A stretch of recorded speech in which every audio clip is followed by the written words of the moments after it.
il m'a donné ces pièces manquantes. Amen. Donc,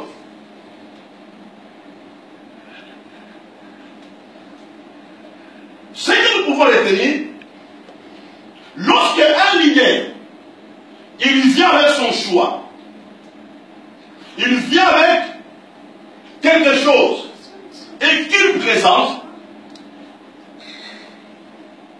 parce qu'un leader voit les choses que nous, on n'a pas la capacité de voir. Mais lui, il voit. Les choses qu'il voit, c'est pour l'intérêt du peuple. Parce qu'un leader, il n'est pas égoïste. Un leader, il sacrifie sa vie pour les autres. Vous comprenez?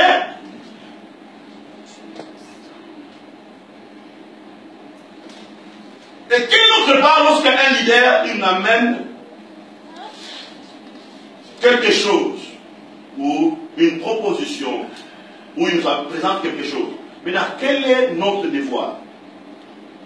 Notre devoir, comme les administrateurs, ou les gens qui accompagnent la vision des leaders, nous avons la responsabilité de lui apporter notre sagesse, notre contribution pour la réalisation de sa vision.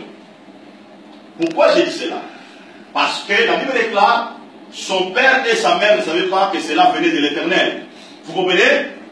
Son père et sa mère voulaient s'opposer au choix de Samson. Vous comprenez? Ils voulaient s'opposer, mais ils n'avaient pas l'accès au secret de Dieu pour connaître que le choix de Samson venait de l'Éternel. Ils voulaient s'opposer. Vous comprenez? Et c'est là où beaucoup de gens échouent. C'est là où il y a beaucoup de choses qui se passent aujourd'hui.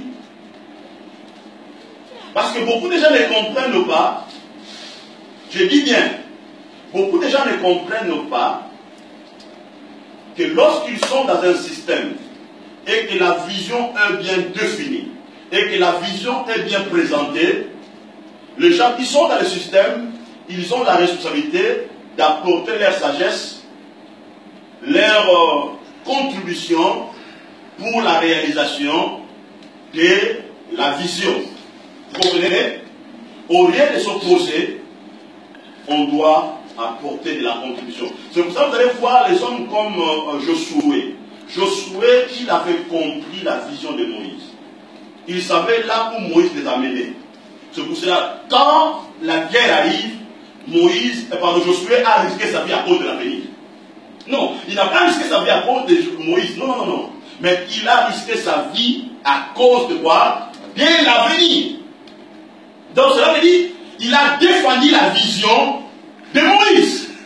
Parce qu'il savait que ma vie dépend de la vision de Moïse. Toute ma famille est engagée dans la vision de Moïse. Vous comprenez? C'est pour cela que quand vous travaillez dans une entreprise et que vous êtes administrateur, votre famille est engagée dans cette entreprise. Vous comprenez?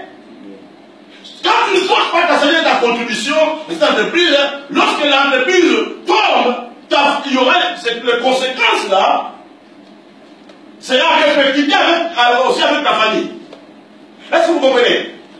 C'est pour cela que quelque part je suis dit, moi et ma maison, nous servirons l'Éternel. Parce que c'est que si j'abandonne, cela aura des répercussions avec ma famille. Si je laisse Amalek combattre et nous vaincre, ma famille sera en danger. Donc, c'est très important que nous devons apporter la contribution et la sagesse dans la vision ou dans le choix divin des leaders.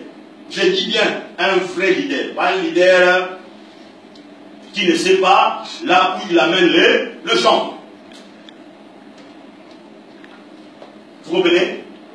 Et d'ailleurs, tout prédicateur n'est pas un leader. On a des prédicateurs administrateurs et on a des leaders qui sait là où il amène le gens. C'est pour cela, bien aimé, tu dois te retrouver dans un système où tu sais non, ce monsieur, il nous amène quelque part. C'est pour cela, nous nous disons, nos yeux regardent vers Jésus et vers l'avenir. Vous comprenez? Pour terminer, il y a ce verset puissant qui dit, il arrivera dans l'avenir que la montagne de l'Éternel sera fondée au sommet des montagnes. Il arrivera dans l'avenir. Donc cela veut dire qu'il y a quelque chose déjà qui est déjà préparé dans l'avenir. Elle est déjà là. Dieu l'a déjà préparé. Ces choses-là, il arrivera dans l'avenir. Il arrivera dans l'avenir que la montagne de la maison de l'Éternel. La montagne ici ne veut pas dire problème, veut dire domination, veut dire vision. Sera fondée au sommet de la montagne. Donc, montagne sera fondée vers une autre montagne, vers une autre dimension.